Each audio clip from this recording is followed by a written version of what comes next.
Your life sounds like the epitome of bold journeys. And what I set out to discuss and explore, a journey full of grit, adventure, and faith. I know you have all three elements in your journey. And I'm really eager to hear how you could compete in this epic Deca, 10 triathlons, 10 Ironman triathlons in 10 days, which to me, as a former triathlete, doesn't even seem humanly possible to me to do, but you did it. I wanted to end my life. So I looked up online and a guy died doing an Ironman. So I said, I want to do that. There you go. So I'm going to do that. And I'm not even trained, but I said I'm going to do an Ironman. I did one. My entire immune system crashed. I thought I would die.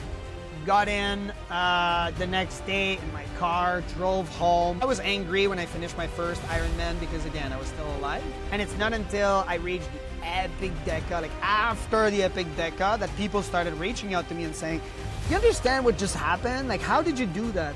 And the sad part is, I said, I don't know.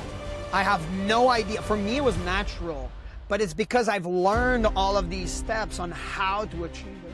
So that's when I said, okay, I have to help others in getting more clarity on their goals, their values, and creating these systems. I ended up, as a result, helping others that think they are in a different lane, that think they are on a different path, and that they are lonely. There are a lot of men right now that are lonely and depressed and living, trying to survive. And so giving this framework, these tools, so that they can better their own life and being that inspiration to them, that definitely made the whole epic Deca worth it.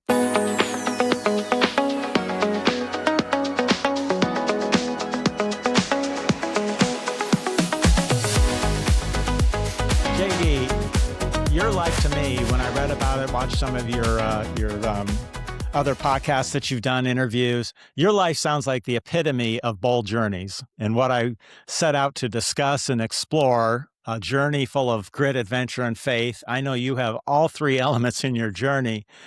And I'm really eager to hear how you could compete in this epic Deca, 10 triathlons, 10 Ironman triathlons in 10 days, which to me, as a former triathlete, doesn't even seem humanly possible to me to do, but you did it.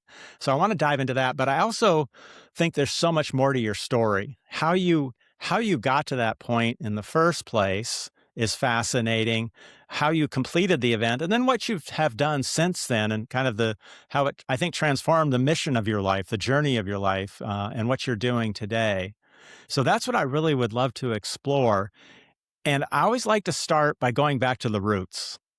So if we could, JD, go back to the roots of, take us back to the beginning about your childhood, growing up. What formed you growing up? Because sometimes that provides clues of what we become later on. Yeah, I was bullied as a child. And a lot of people, because they're bullied, harassed as a child, they tend to become that victim later on in life. And to me, I used it as a catalyst, so to speak, because now not that I don't care, but it's hurting me much less. The criticism of others is part of life. And I understand that they can't do much worse than what I lived as a child. Parents got divorced, which I thought was a hard blow to my life, somewhat of an explosion. And then you get to have two house with two different set of rules. And as a child, you get bumped from one to the next. And what happened? How old were you, JD, at that time when your parents divorced? I was 14. 14, I was 14, okay. which in Quebec, it's the law is that because you're 14 years old or above, you get to pick which one, either your dad or your mom. And I was the only child out of four that was able to choose. And I chose my dad. And my mom still resents me to this day for having chosen my dad. And that was my choice. That's it. I just had to live with it. But now your mom is resenting you for it, for this choice, and you have to live with the choice as well. And then both parents are trying through their journey to figure out it was an unhealthy environment. And after 3 years of living in that environment, I said, I have to leave. I don't know where I'm going to go. And at the age of 17 years old, I said, I have to leave. And I joined the military. So I was a child, could not even drink a beer legally. I could not buy a pack of cigarettes, not that I wanted to. And, but I couldn't. Had you graduated high school by then? Funny you're asking. Not many people touch on that. I was about to graduate high school because in Quebec we have 1 year less, but we are forced to go to college, and then that puts us into university.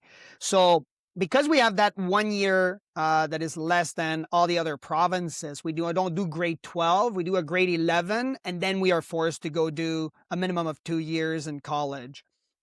We're about to finish all the exams, and the teacher comes to me and he says, I understand you're leaving to the military. What we'll do is we'll give you the exact same exam as everybody else, but just don't tell anybody all the answers and everything. You're just leaving to the military. So I finished my exam 1 week prior to everybody, and then I was sent to basic training, even though my exams were not even over yet. Wow. Is it very common for kids to go into basic training at that age, or were you young compared to the others? No, I was young. I was really young compared to the others. Now, going back, I'm curious, why were you bullied? Were you too small, too big? You talked funny. What was it that kids picked you out? Why did they pick you out for bullying? Yeah, at the age of 4 years old, one guy from the church approached me and he said, that kid has a charisma. I just can't pinpoint it. And I want him to do commercials. Now, for those that just live in a completely other realm of, right? Like after the year 2007, around there, everybody that just doesn't know, cell phones were not common. And so we had television. When I grew up, we had 4 channels. And it was uncommon, or it was for rich families to have 100 channels. So the majority of people were listening to these 4 channels in my province anyway.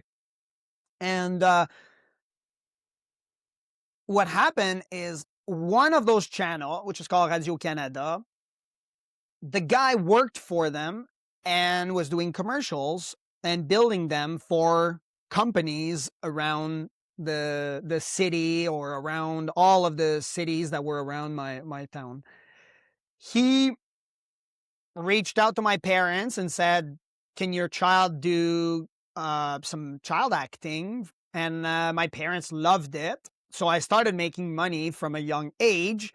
However, it came at a cost where I was known and seen every single night for over a decade. I was on it at least once a week for different types of companies, promoting certain services, talking trucks, food, entertainment. There was all sorts of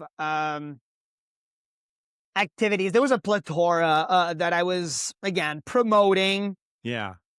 So I was everywhere. That's the bottom line, is I was everywhere on people's television. At least once a week, you would see JD Tremblay on the television. I'm a child star, and that's for the entire province. So now I am everywhere. Everybody knows me. We would go on vacation. People know who you are. They think you're successful, but my parents are poor. I'm not living in luxury. So I have this mindset that I want to live the life of a child star, but we don't have the means. So when JD, you get into the military, did any of the guys in your group, do they remember you as the child star of these commercials? Did they tease you about that?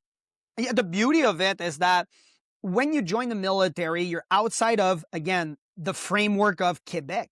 So I went to basic training, and then I went to my first course was in British Columbia. And so again, British Columbia is on the west coast, Quebec is on the east coast. Not many people, some people knew me because they come from Quebec, so they understood who I was. And then eventually I realized that most people just don't remember you. They have their own life, they have their own problems to deal with. And so there was a certain form of bullying because of some of the people. They understood it, but then at the same time I was already used to it, so I was willing to take on all of these bullies. And then it was a different type of bullying anyway in the military. In the military it was oh, you're not drinking, oh yeah, you're weird.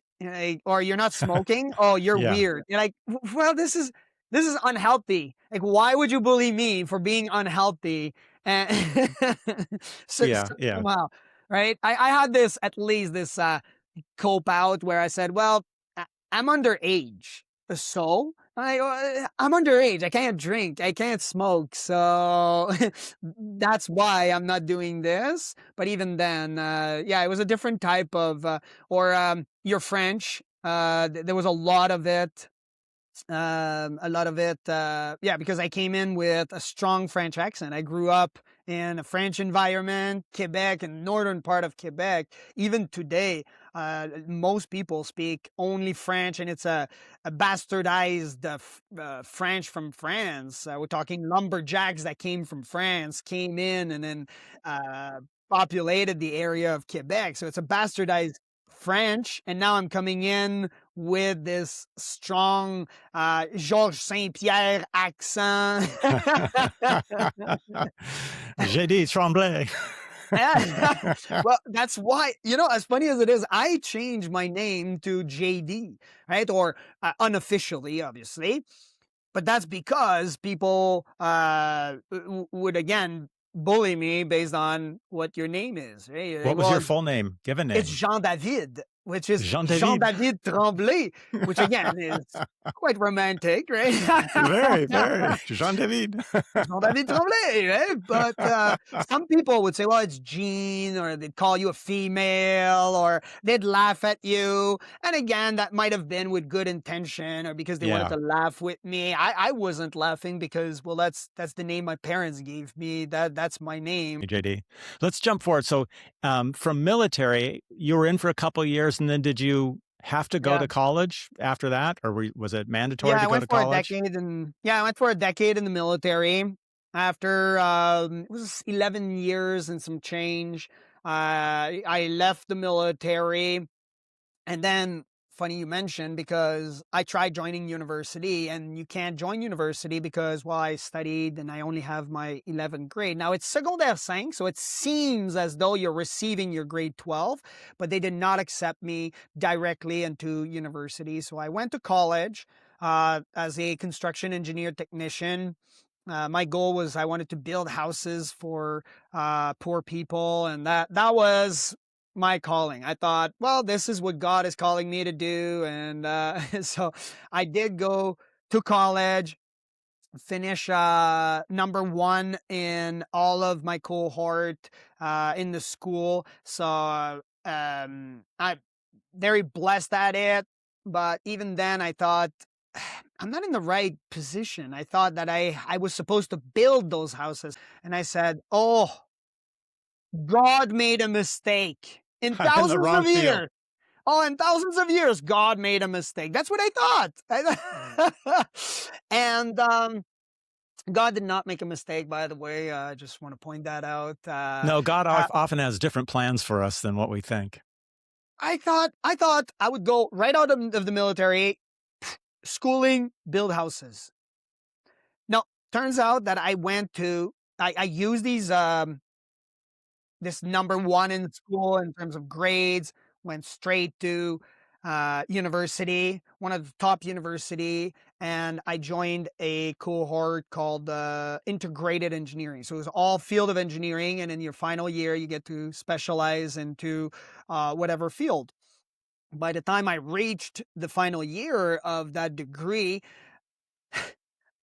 I knew what I wanted to do, and it was to be in the medical field. When I was in the military, it was mostly search and rescue. I really loved the aspect of being part of a team. I was the casualty clearer, as they called it. So if there was an emergency and it was medical, I was the first responder. I loved these intervention and dealing with. So I always loved it as a child. Always loved the medical field. But again, why building houses? Like what made all of that connecting? So Yeah.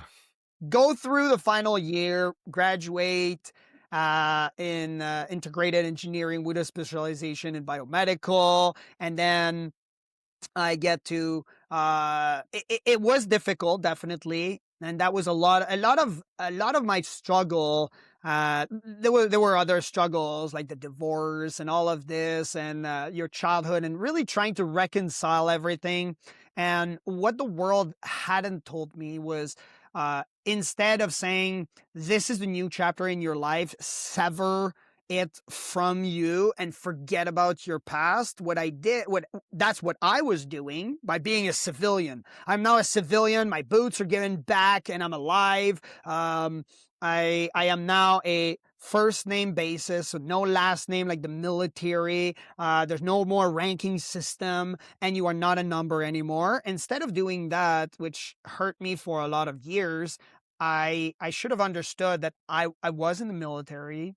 I was a soldier first, as they say, and to incorporate it with the new chapter of my life. And I didn't. So I struggled a lot. Trying to connect with people, trying to connect with civilians when you have a different mindset, you're organized, you show up in school and you got this cut, this haircut, and you show up with kids that are 17, 18 years old. They just got out of daddy's basement, and they want to have a long beard and long hair. And don't get me wrong, there are some individuals in the military, they don't follow a certain structure, they're undisciplined, and frankly, they just want to hold a different lifestyle, so that's fine. I just adopted the military mindset, and I was fine with it. Wearing a nice shirt, wearing nice pants. And then you see in university a lot of kids that are just letting themselves go with joggings and socks with these slippers, and just no care in the world about their. No, we're not just talking about poor taste of fashion. We're talking about being undisciplined about how they look, how they portray themselves to the world. Yeah, it seems to me that you had this military identity for 10 years, and then you kind of just totally shed it. Now you're thrown into university where you don't feel like you fit in with all these other kids that are so different. Was that a period where you suffered depression, anxiety? Did you go through kind of the mental challenges, mental health challenges? Definitely. Exactly. I was meant to take all of my past, my childhood, as we spoke, my military career, and also bring it in as with my engineering degree. And that's what I did. I said, well, no, that's my childhood. Now it ends, 17 years old, join the military. That's my military career, sever it, go to the engineering. And what triathlon helped, because now I got to one summer, I said, I want to do an Ironman. I've always wanted to do an Ironman. And so I just jumped right into it. Now, bear in mind that I had already done a few sprints. Okay, so I did 2 sprints and an Olympic before 2013. So that's when I did them. In college, this was after the military? It was in the military. In the military, okay. Just at the end, like when I the end. left. Yeah, I was going through a divorce, and it was my ex-wife left me with in the house. She was gracious enough to leave my bicycle, so thanks to her. And I had a bicycle, but she said he never touched that bicycle, so I'll leave it to him. So you dabbled in triathlons in the military, and then it was a bit of an escape for you in college, do you think? It was definitely. I wanted to end my life. So I said Mm. I looked up online and a guy died doing an Ironman. So I said, "Oh, I want to do that." There you go. So I'm gonna do that, and I'm not even trained. I was playing hockey once every week with the guys. Again, somewhat of a, it was in university, but somewhat of a beer league type where I'm playing for the engineering team of hockey. Not really correlated with, it's not even the same muscle fiber. So, but I said, I'm going to do an Ironman. I did one. My entire immune system crashed. I thought I would die. Got in the next day in my car, drove home. I was angry when I finished my first Ironman because, again, I was still alive. But I that's it. God had other plans. And 2 months after, still the same struggle. I'm in the back of the classroom and I'm thinking there was something there. I really enjoyed that Ironman, even though I there was something there. I just don't know what it is.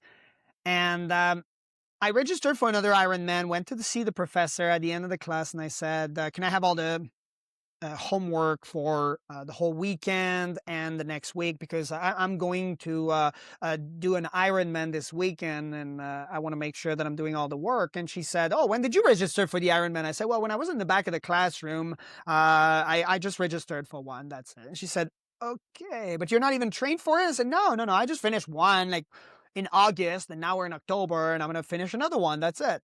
So now we're talking 14-hour finish. We're not talking about Blumenfeld type right? So 8 hours finish. So I finished the second one, and that's when I approached a coach, and he was coaching the team, the running team in the school, the university, and he said, "There's definitely something there. You just finished 2 Ironman with no training, like no formal training. People train for years to complete one, and somehow you just finished one." He said, "There is something. You're on a journey. I can't explain it to you, but you will figure it out." And so he said, "I'll give you the number of one of the top coaches, Jeff Sheeler. Shout out to him. Best coach in triathlon that I've ever had. I wrote him in my book. He's amazing. And he coaches the elite." And he even told me in my interview with him, he said, I shouldn't coach you because you're not part of my target market at all. You're not going to the Olympics. You're not part of the elite. But you got something special in you and you're part of a journey and I want to be part of it. And just because of that, I'm going to coach you." He did. And then I went to do an Ultraman, which is double the distance over 3 days, get a 12-hour cutoff. I went to do an Ultraman. My first one was Ultraman Canada, which qualified me for Ultraman World Championship. And so I thought, well, this is amazing. But then I trained for this at least. And then I did a lot of other races. I did Ultraman Mexico right after. So again, my body is fine. My mind is fine. And again, I'm still not understanding what I have. I'm not able to put it into words. I'm just going through life. And I'll tell you the JD, punchline. I just got to stop there because people have to understand this is not normal to be able to do. I mean, not very few people, I think, can race at that level, and especially getting started with barely any training and doing those. I trained a lot and did a half Ironman, and it it just about broke me. So the people that I know that can compete at this level, I'm so impressed. But there is something different, I think, about you physically and mentally that you can handle it. I don't know if it's just a greater tolerance of pain, or also your body doesn't break down like many of us do. Because did you suffer from injuries and things like that when you were doing that? You know, even just shin splints of running that distance. No, not at all. No, No, not at all. that's just Not even a incredible. little. No, because, and that's where I'm getting at, is that I use discipline from the military that I learned through following structure and systems and making sure that, so there was that.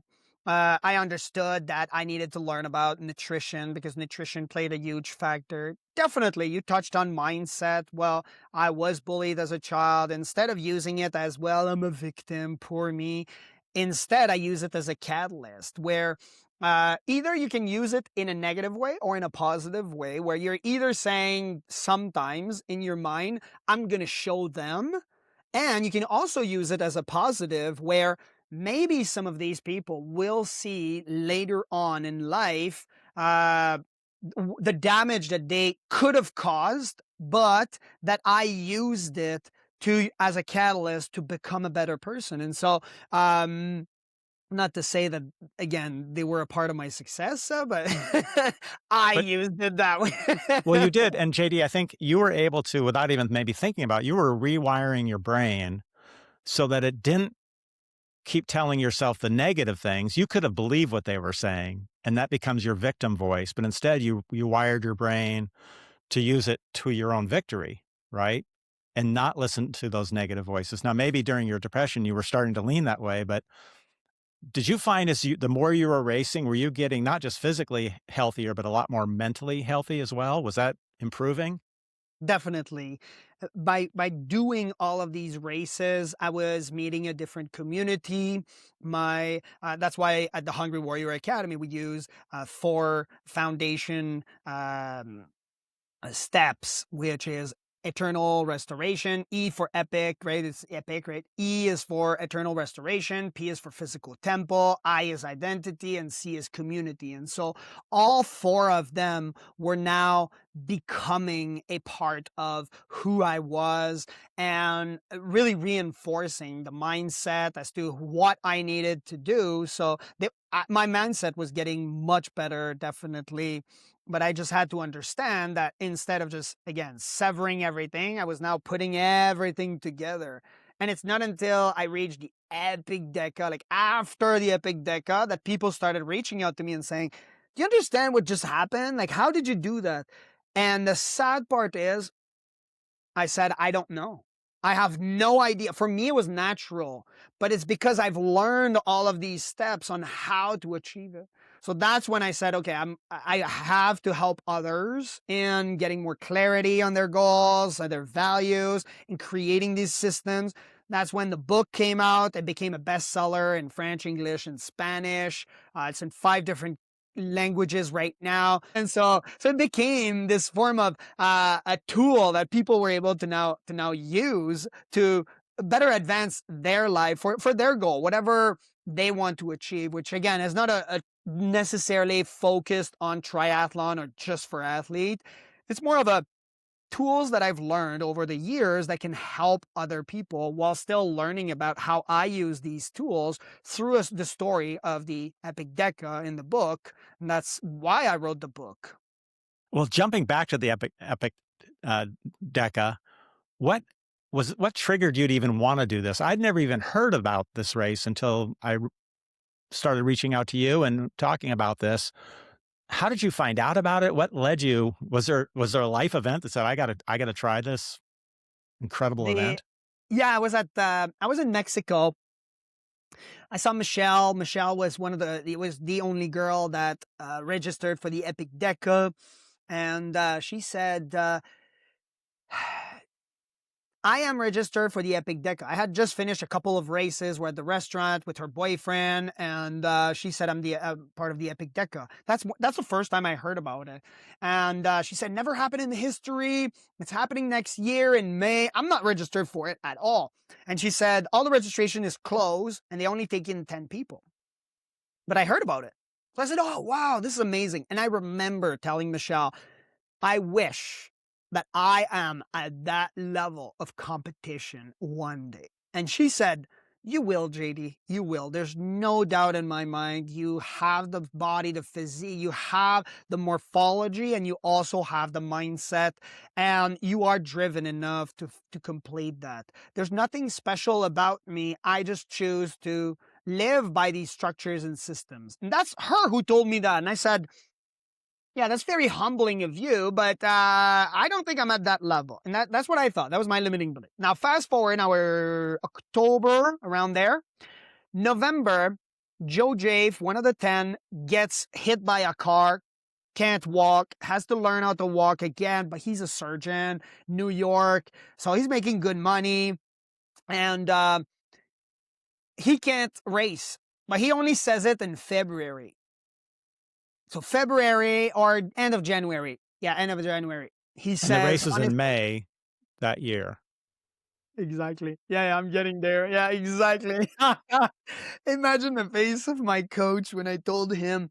So there's this race, and then there's this guy, he got injured. And I'm telling him the whole story.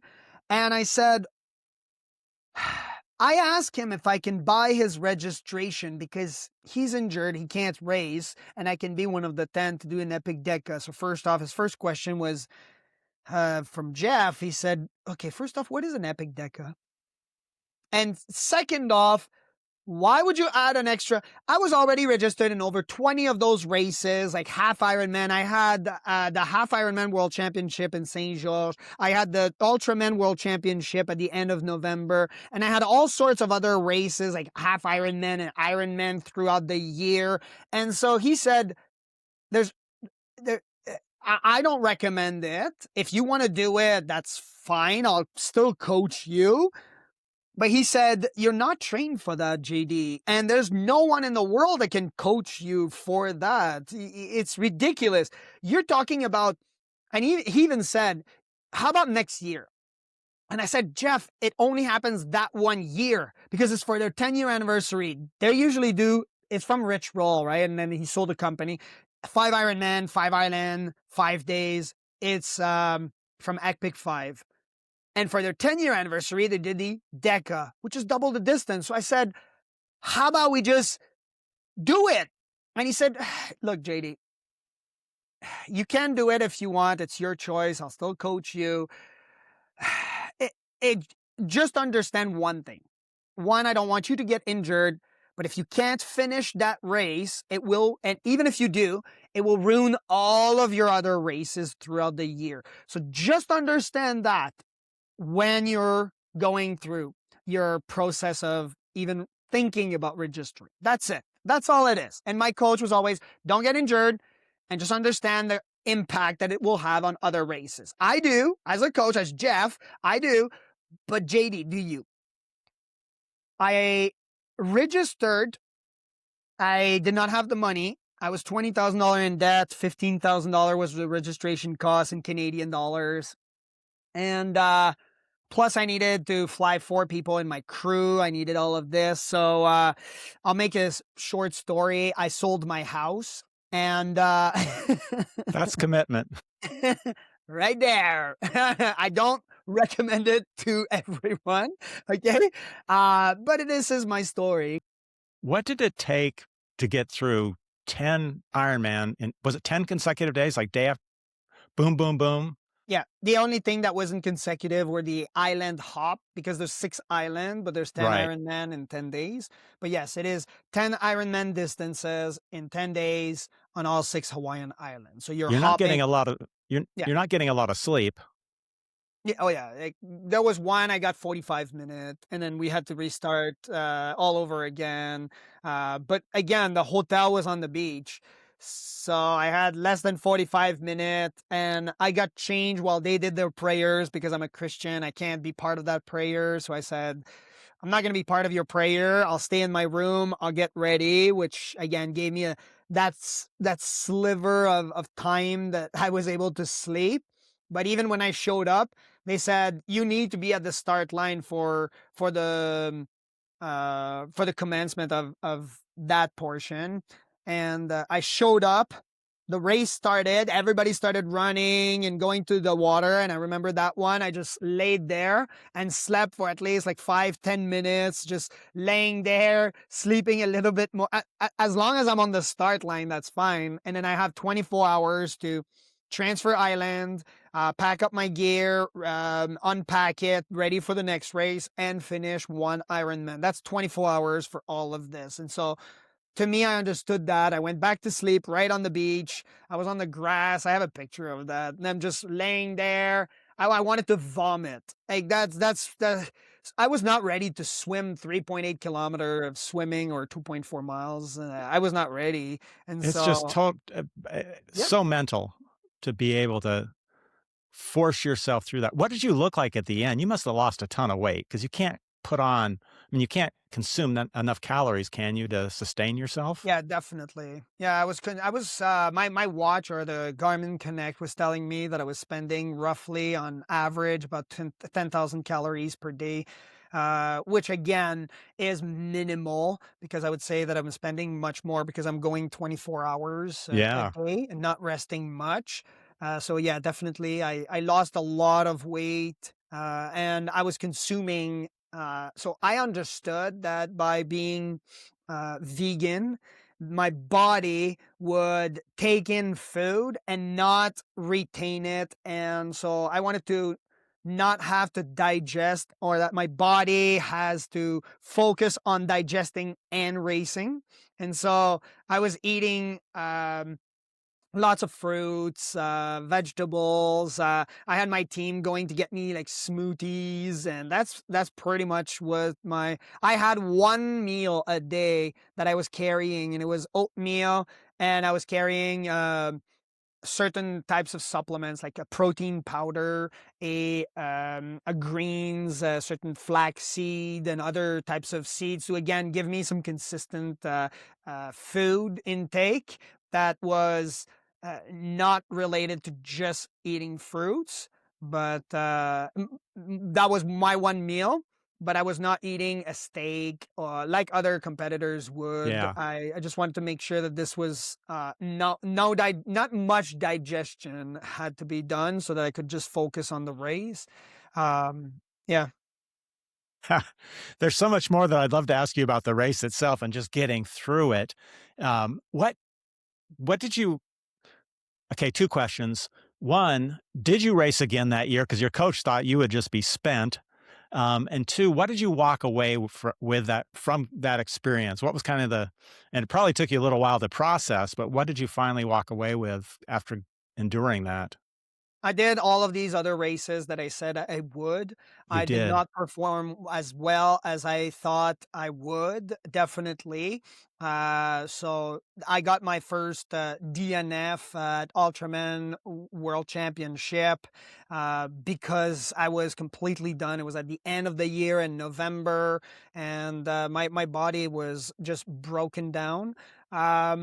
And what I learned was that, again, there are some people when I was in triathlon, just learning, a lot of people would be helping me, and I built this community.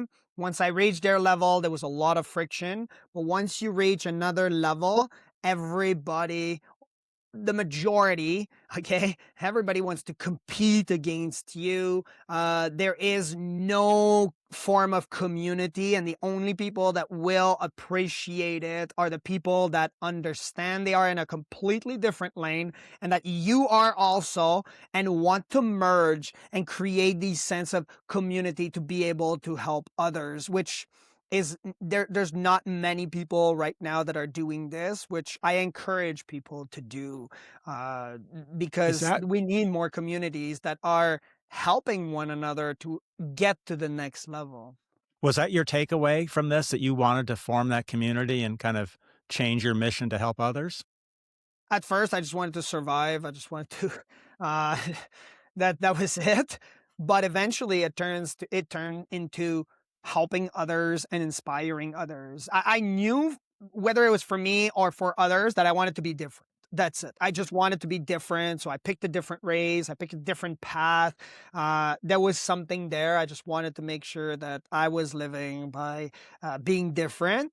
But uh, I ended up, as a result, helping others that think they are in a different lane, that think they are on a different path, and that they are lonely. There are a lot of men right now that are lonely and depressed and living, trying to survive. And so, giving this framework, these tools, so that they can better their own life, and being that inspiration to them, that definitely made the whole epic Deca worth it. And now I have a beautiful house. I'm doing very well. And I had to rebuild everything, but I get to be this inspiration to men who might live in fear rather than in faith. Well, I think it's great what you're doing, JD. I know we're out of time. Would you be willing to come back for a part two?